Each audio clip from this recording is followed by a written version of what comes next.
اعوذ باللہ من الشیطان الرجیم بسم اللہ الرحمن الرحیم۔ عزیز دوستو، آئیڈیا فاؤنڈیشن فورم میں آپ سب کو خوش آمدید کہتا ہوں۔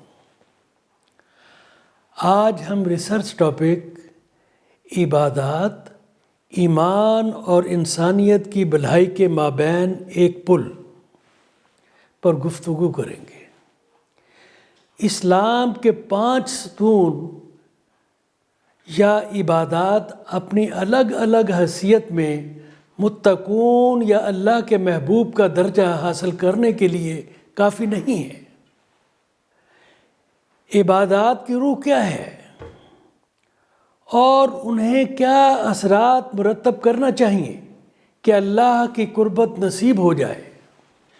عبادات انسان کی شخصیت میں روحانی تال میل اور وجدانی کیفیات کی کیسے آبیاری کرتی ہے، یہ سب جاننے کے لیے آئیے سچائی کے راستے کی تلاش کریں، اس راستے کی تلاش جس سے ہماری عبادات ہمیں اللہ کی نگری کی حسین وادیوں میں لے جائے۔ یہ ہے آج کی ہماری گفتگو کا ایک ہلکا سا خاکہ۔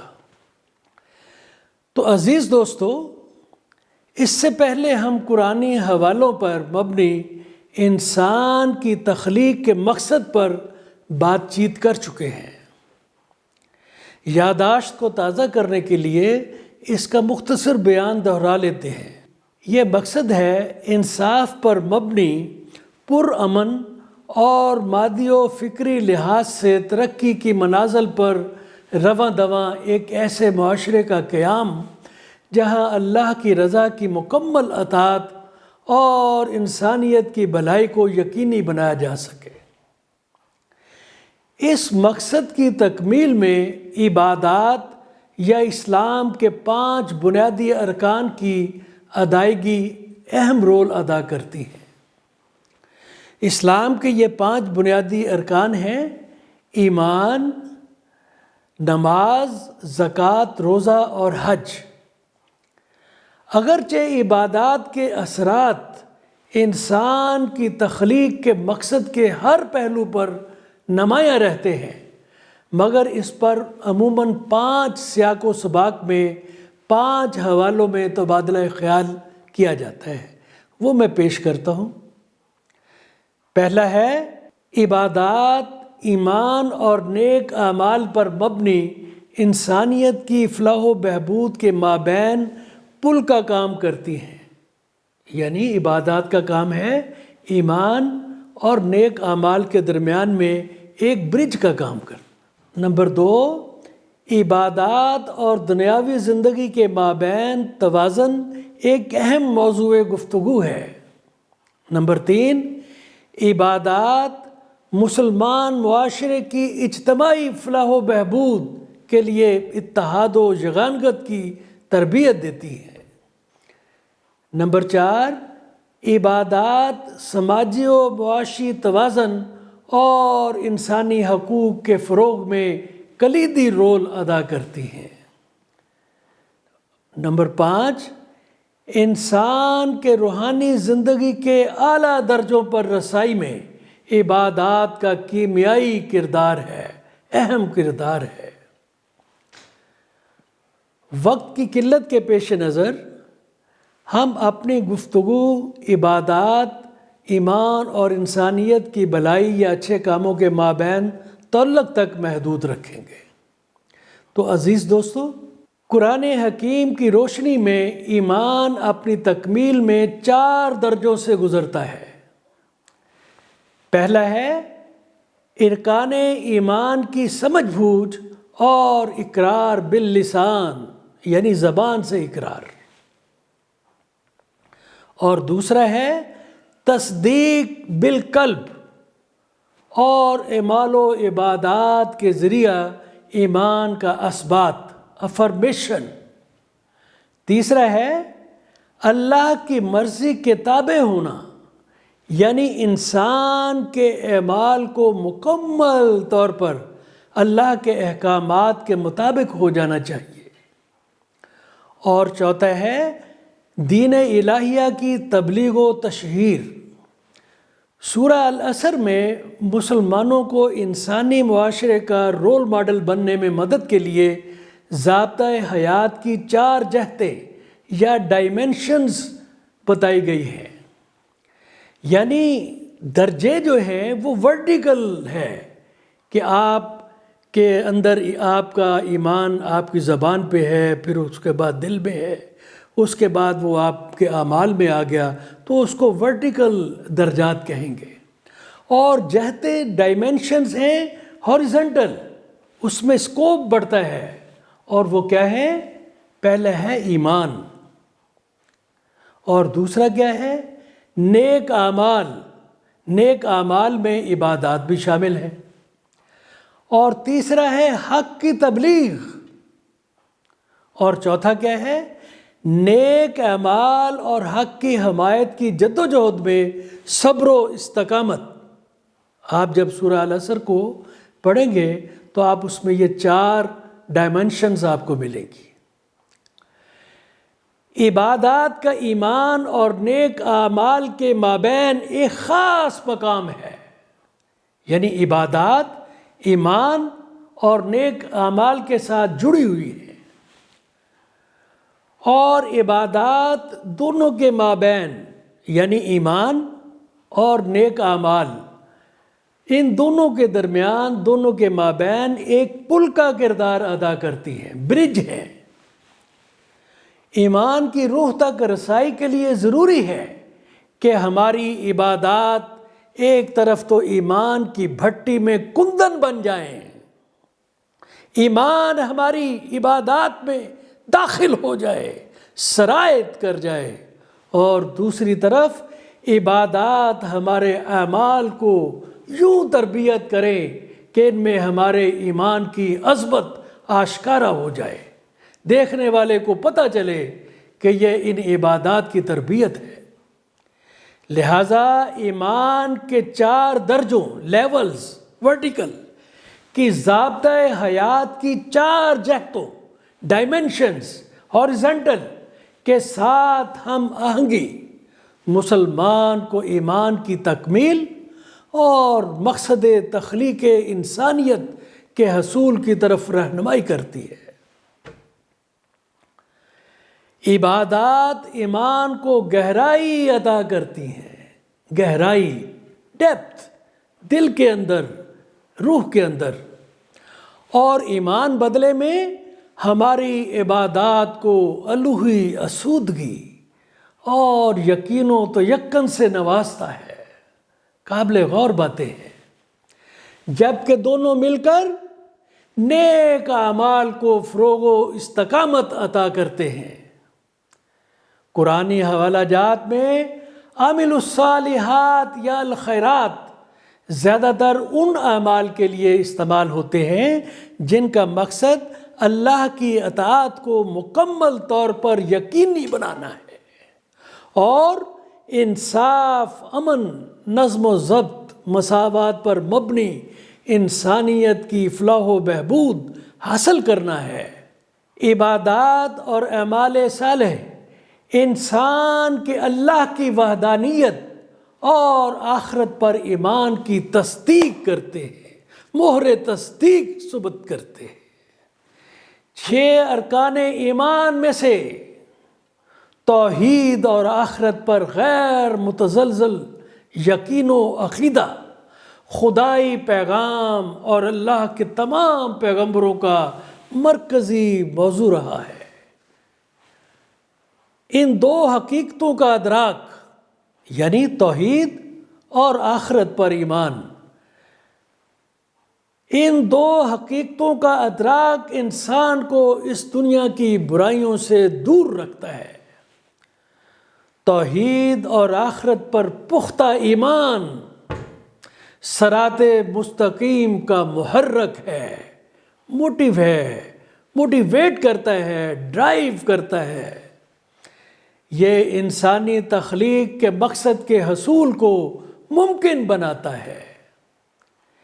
پیغام الہیہ سے یہی مراد ہے اور یہی مقصود بھی، اور یہی قرآن مجید کی انسانیت کے نام پیغام کا بنیادی مرکز بھی ہے، اور یہ اس پیغام کی روح بھی ہے۔ عزیز دوستو، ایک دوست کی التجا کو سن لیجئے۔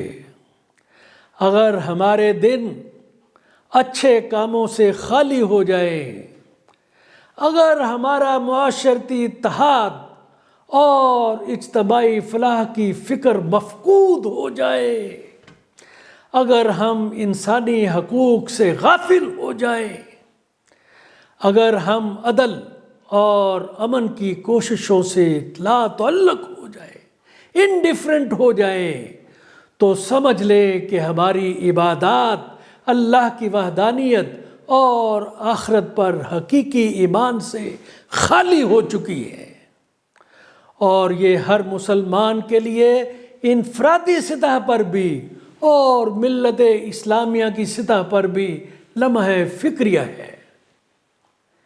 اقبال یہاں فرماتے ہیں، سنیے: رہ گئی رسم ازاں روح بلالی نہ رہی، فلسفہ رہ گیا تلقین غزالی نہ رہی۔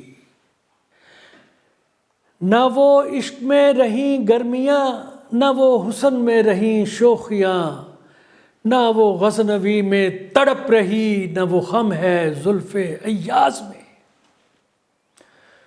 شوق تیرا اگر نہ ہو میری نماز کا امام، شوق، ڈیڈیکیشن، لگن، شوق تیرا اگر نہ ہو میری نماز کا امام، میرا قیام بھی حجاب، میرا سجود بھی حجاب۔ جو میں سر بسجود ہوا کبھی تو زمین سے آنے لگی صدا، تیرا دل تو ہے صنم آشنا، تجھے کیا ملے گا نماز میں۔ دیکھیے اقبال کی قرآن کریم کی سمجھ کو پہ غور کیجیے۔ تو عزیز دوستو، سورہ البقرہ کی آیت 177 کی روشنی میں ہمارا ایمان اس روح اور تڑپ سے خالی ہے جو قرآن حکیم سے رہنمائی حاصل کرنے کے لیے ضروری ہے۔ کب؟ اگر ہمارا دل اللہ کی وحدانیت اور اطاعت کی گواہی نہیں دیتا، اور اگر ہمارے ایمان کی سچائی 5 ارکان اسلام اور ہمارے نیک اعمال کے حسن ادائیگی میں جھلکتی نہیں، اور تیسرا ہے اگر ہم حق اور سچائی کی وکالت کے لیے تیار نہیں ہیں، روگردانی کرتے ہیں، اور چوتھا ہے اگر ہم اللہ کی رضا کے حصول میں ثابت قدم اور مستقل مزاج نہیں ہے۔ تو دوستو جان لو، سورہ بقرہ کی آیت نمبر 177 کی روشنی میں تقویٰ یا متقون کی وادی میں داخلے کی یہی 4 بنیادی شرائط ہے۔ غور فرما لیجیے، اس آیت کے اختتامی حصہ پر غور فرمائیے، اللہ تبارک و تعالیٰ کیا فرماتے ہیں؟ اولئک الذین صدقوا واولئک هم المتقون۔ یہی سچے لوگ ہیں اور یہی متقی ہیں۔ کون؟ جنہوں نے یہ 4 شرائط کو پورا کیا۔ یہ وہ مرحلہ ہے، یعنی جس نے یہ 4 کنڈیشنز کو پورا کر لیا، وہ اس مرحلہ پر پہنچا جہاں سے قرآنی الوہی حکمت کی عظمتوں کے دریچے کھلنا شروع ہو جاتے ہیں، جیسا کہ سورہ بقرہ کی آیت 2 میں اللہ نے وعدہ کیا ہے، ذالک الکتاب لا ریب فیہ ھدی للمتقین۔ یہ الوہی کتاب ہے، اللہ کی بھیجی ہوئی کتاب ہے، اس میں شک نہیں ہے، متقی لوگوں کے لیے ہدایت و رہنمائی ہے۔ یعنی یہ ان لوگوں کے لیے رہنمائی ہے جنہوں نے وہ 4 کنڈیشنز کو پورا کر لیا ہے۔ یہ ہدایت خدائی حکمت کے حصول کے لیے ہے جس کو خیرن کثیرن کہا گیا ہے۔ اس کا مطلب ہے ایک بہت بڑا انعام۔ یہ وہ حکمت ہے جس کا اللہ نے سورہ فصلات کی آیت 53 میں وعدہ کیا ہے۔ ترجمہ سنیے، ہم انہیں افق اور ان کے اپنے اندر اپنی علامتیں دکھائیں گے۔ افق سے مراد ہے یونیورس، اندر سے مراد ہے انسان کی سول، یہاں تک کہ ان پر یہ واضح ہو جائے کہ یہی حقیقت ہے۔ تو عزیز دوستو، عبادات انسان کی زندگی میں 4 اہم کردار ادا کرتی ہے۔ وہ کنڈیشنز تھیں متقون کی حد تک پہنچنے کے لیے۔ اب عبادات ہمارے اوپر کیا اثرات مرتب کرتی ہے، ذرا ان پہ غور کیجیے۔ اول یہ کہ عبادات مسلمان کو زندگی سے بہت سے فوائد اور آخرت کے بہت سارے انعامات کا مستحق بنا دیتی ہے۔ دوم یہ کہ عبادات مسلمان کے ایمان کو مزید گہرائی، ڈیپتھ اور بینائی عطا کر دیتی ہیں۔ دیکھتا ہے، آنکھ سے دیکھتا ہے، دماغ سے دیکھتا ہے، دل سے دیکھتا ہے، روح سے دیکھتا ہے۔ یہ سب کمالات ایمان اور عبادات کی اجتماعی کیفیت سے پیدا ہوتے ہیں، جس سے اللہ کی قربت اور کائنات میں اس کے قادر مطلق حیثیت کا زیادہ واضح ادراک ہونے لگتا ہے۔ تیسرا یہ کہ عبادات ایک بہت بڑا انسانی کردار تعمیر کرتی ہیں جو اللہ کی خصوصیات و صفات کا مظہر ہوتا ہے۔ تقوی اور راست بازی تخلقوا باخلاق اللہ میں پنہاں ہے، اسی میں چھپی ہوئی ہے۔ کس میں چھپی ہوئی ہے؟ جو رسول کریم صلی اللہ علیہ وسلم نے فرمایا تخلقوا باخلاق اللہ، جس کا مطلب ہے اپنی ذات میں اللہ کی خصوصیات پیدا کرو، اللہ کے اوصاف کو اپناؤ، اللہ کی خصوصیات کو نقل کرو، کو ڈپلیکیٹ کرو۔ یہی اللہ سے قربت کا راستہ ہے۔ اس مقام معراج انسانیت کو ایک حدیث میں بیان کیا گیا ہے۔ سنیے، اللہ فرماتا ہے جب میں اس سے محبت کرتا ہوں، یعنی اپنے پیارے بندے سے محبت کرتا ہوں، تو میں اس کی سماعت بن جاتا ہوں جس سے وہ سنتا ہے، اس کی بینائی بن جاتا ہوں جس سے وہ دیکھتا ہے، اس کے ہاتھ بن جاتا ہوں جس سے وہ دشمن پر ضرب کاری لگاتا ہے، اور اس کا پیر بن جاتا ہوں جس کے ساتھ وہ نیکی کے راستے پہ چلتا ہے۔ قرآن مجید نے توحید کی ان اعلیٰ جہتوں، اعلیٰ درجوں کا انکشاف حضرت محمد الرسول اللہ صلی اللہ علیہ وسلم کے سلسلے میں جنگ بدر کی ایک واقعے میں کیا ہے۔ سورہ انفال کی آیت نمبر 17 میں درج ہے، وَمَا رَمَيْتَ إِذْ رَمَيْتَ وَلَٰكِنَّ اللَّهَ رَمَىٰ، اور اے محمد مٹھی بھر ریت تم نے نہیں پھینکی جب تم نے پھینکی، ایکچولی پھینکی، لیکن اللہ نے اونرشپ خود لے لی۔ کیا فرمایا؟ بلکہ یہ اللہ ہی تھا جس نے وہ پھینکی۔ غور کیجئے، بتانا یہ چاہتے ہیں کہ اللہ نے کہا کہ تیرے ہاتھ میرے ہاتھ تھے۔ اقبال یہاں فرماتے ہیں، سنیے کیا ترجمانی ہے قرآن کریم کے اس پیغام کی، ہر لحظہ ہے مومن کی نئی شان نئی آن، گفتار میں کردار میں اللہ کی برہان، یہ راز کسی کو نہیں معلوم کہ مومن قاری نظر آتا ہے حقیقت میں ہے قرآن۔ اللہ اکبر۔ چوتھا کیا اثر ہے انسان کی شخصیت پہ؟ ایک مسلمان کو اللہ سے ایسی خصوصی محبت ہونی چاہیے کہ وہ اپنے ذاتی مفادات اللہ کی رضا پر قربان کر دے۔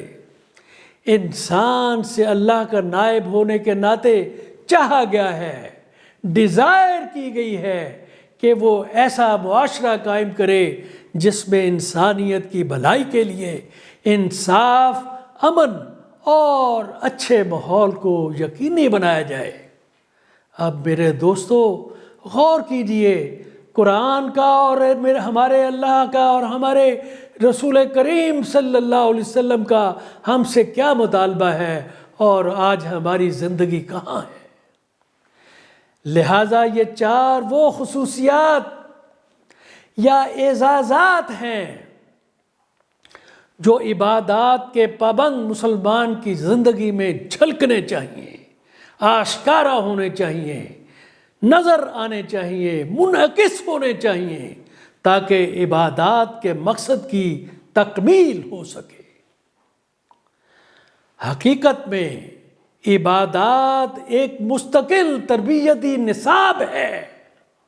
میرے عزیز مسلمان دوستو سن لو، عبادات ایک مستقل تربیتی نصاب ہے جو مسلمانوں کو اپنی تخلیق کے مقصد کے حصول کے لیے متحرک رکھتا ہے،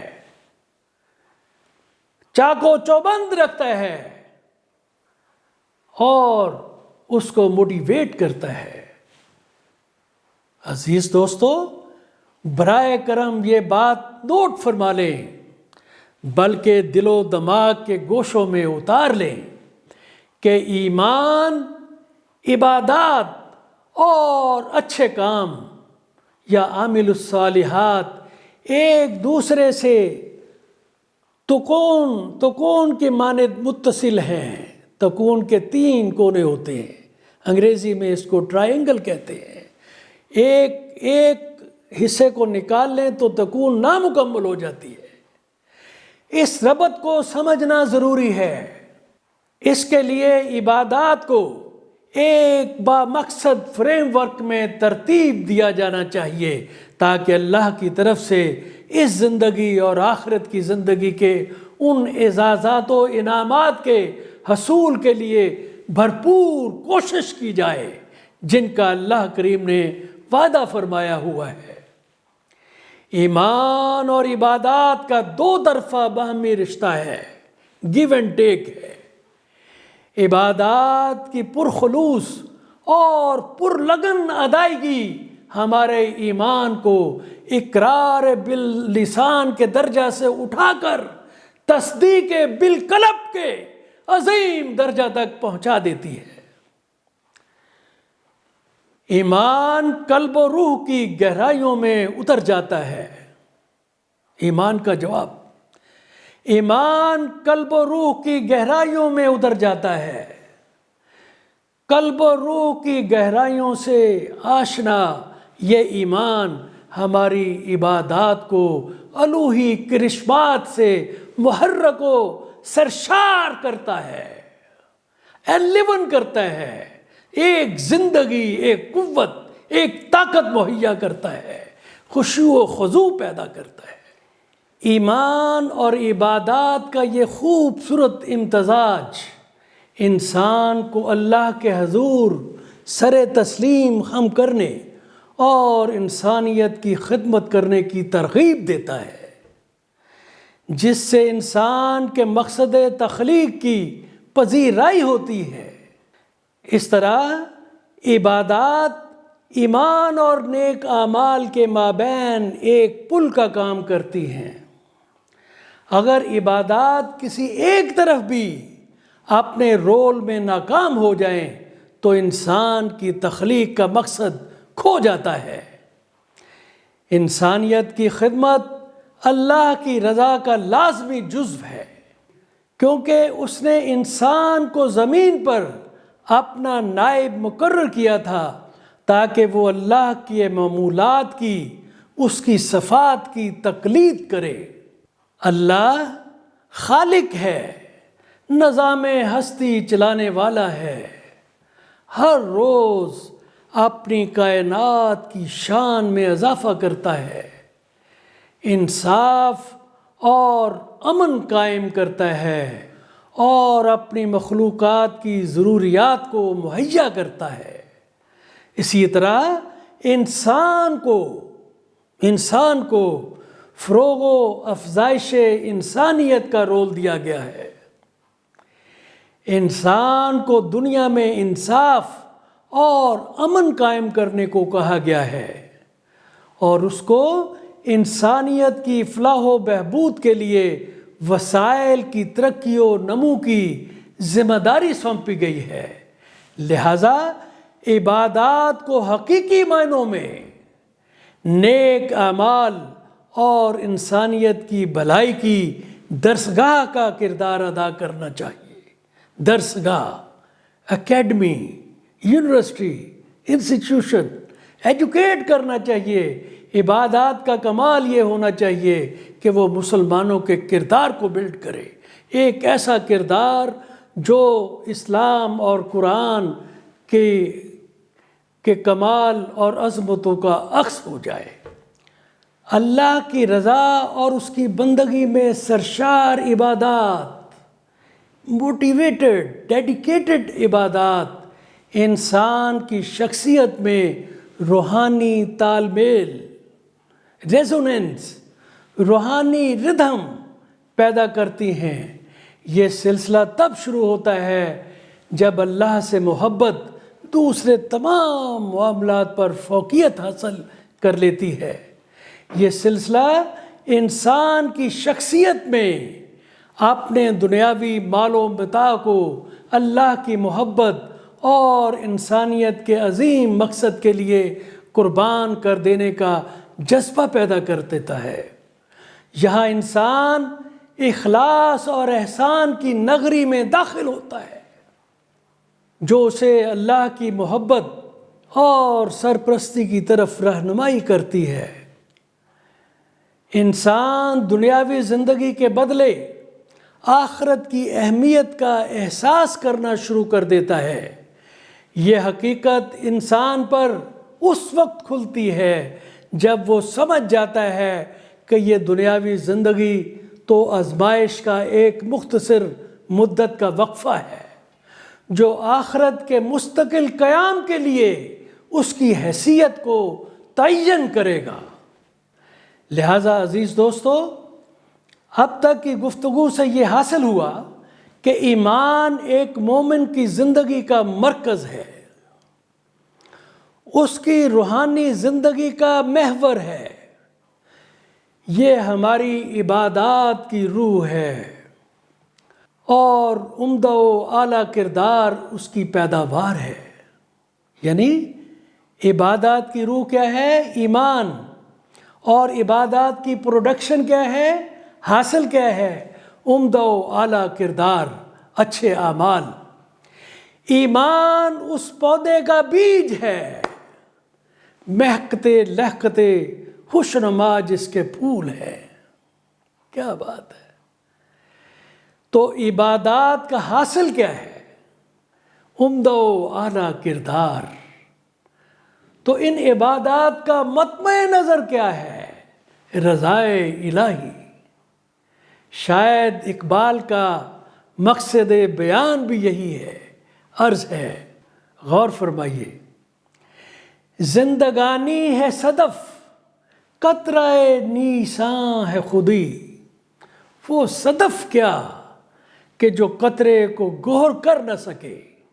جب ہم اللہ اکبر کہتے ہوئے اللہ کے حضور ہاتھ باندھ کر کھڑے ہو جاتے ہیں، نم آلود آنکھیں بند کیے اللہ سے حال دل کہتے ہیں، تو اللہ کی موجودگی قریب تر ہوتی جاتی ہے۔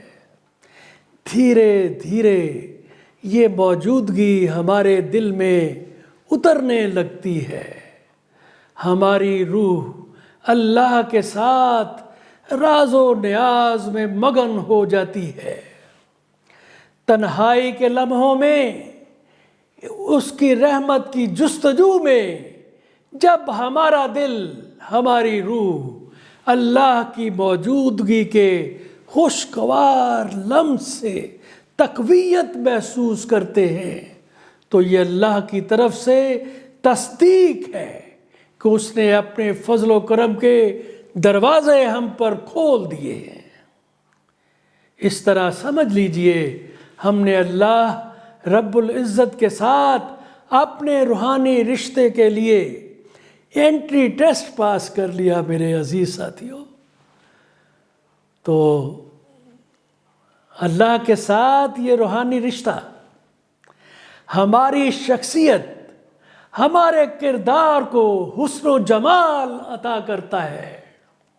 حسن و جمال ہمارے اندر سے روح کی خوبصورتی ہمارے اعمال و معمولات میں جھلکنے لگتی ہے، نظر آنے لگتی ہے، آشکارا ہو جاتی ہے۔ ہم خدائی حسن کو پھول کی پنکھڑی کی رگوں میں سموئے ہوئے دیکھ سکتے ہیں۔ ہم دیکھتے ہیں کہ اللہ کے حکم کے سامنے سورج اور ستارے جھکے ہوئے ہیں۔ ہم شہد کی مکھی کی سرگوشیوں میں اللہ کے فضل کے لیے اس کا نذرانہ تشکر سن سکتے ہیں۔ اللہ کے ساتھ یہ روحانی رشتہ ہمیں اللہ کی عظیم الشان قدرت کو جاننے کے لیے متحرک کرتا ہے۔ روحانیت کے ان حسین وادیوں میں چہل قدمی کرتے ہوئے قرآن کریم کے معنی و مقصد آشکارا ہونا شروع ہو جاتے ہیں کہ اللہ تعالیٰ نے اس کو اپنے بابرکت آخری رسول حضرت محمد صلی اللہ علیہ وسلم کے ذریعہ انسانیت کی فلاح و بہبود کے لیے اس دنیا کو خوبصورت بنانے کے لیے نازل کیا ہے، خوبصورت بنانے کے لیے، پرامن بنانے کے لیے، انصاف، عدل اور برابری اور مساوات قائم کرنے کے لیے۔ اس روحانی رشتے کے تقدس میں، اس کی آنر میں ہم انسانیت کے مقصد تخلیق کے حصول کے لیے اپنے دنیاوی فوائد، اپنا مال و متاع سب قربان کرنے کو تیار ہو جاتے ہیں۔ یہ مقصد جو اللہ کی رضا، انصاف، امن اور انسانیت کی ترقی، فلاح و بہبود کا تقاضا کرتا ہے، اس مقصد کو ہم اپنا مقصد حیات بنا لیتے ہیں، اپنے سینے سے لگا لیتے ہیں۔ اس طرح ہم نے اللہ کی رضا، اللہ کی بندگی، اللہ کی محبت کے حصول کے لیے اپنے نفس کو تسخیر کر کے، فتح کر کے ایک جہاد عظیم میں کامیابی حاصل کر لی۔ یہ بہت بڑی کامیابی ہے۔ عزیز دوستو، اس کے ساتھ ہم آج اپنی گفتگو کا اختتام کرتے ہیں۔ یہ پروگرام اردو اور انگریزی دونوں زبانوں میں ریکارڈ کیے گئے ہیں۔ ان کی ویڈیوز آئیڈیا فاؤنڈیشن کی ویب سائٹ، اس کے یوٹیوب چینل اور فیس بک پر دیکھی جا سکتی ہیں۔ پچھلی ویڈیوز اور تحریری کاپیاں بھی فاؤنڈیشن کی ویب سائٹ پر دستیاب ہیں۔ پڑھنے کے شوقین خواتین و حضرات ان سے استفادہ کر سکتے ہیں۔ برائے کرم اس پروگرام کا کوڈ نمبر نوٹ فرما لیجئے، آئیڈیا 1AR15۔ ویب سائٹ ہے www.ideafoundation.com.pk۔ تمام دوستوں سے گزارش ہے کہ اس نیک مقصد کے حصول میں اپنا حصہ ڈالنے کے لیے فاؤنڈیشن کے یوٹیوب ویب چینل کو ضرور سبسکرائب کریں۔ آپ کی شرکت کا شکریہ۔ اللہ حافظ۔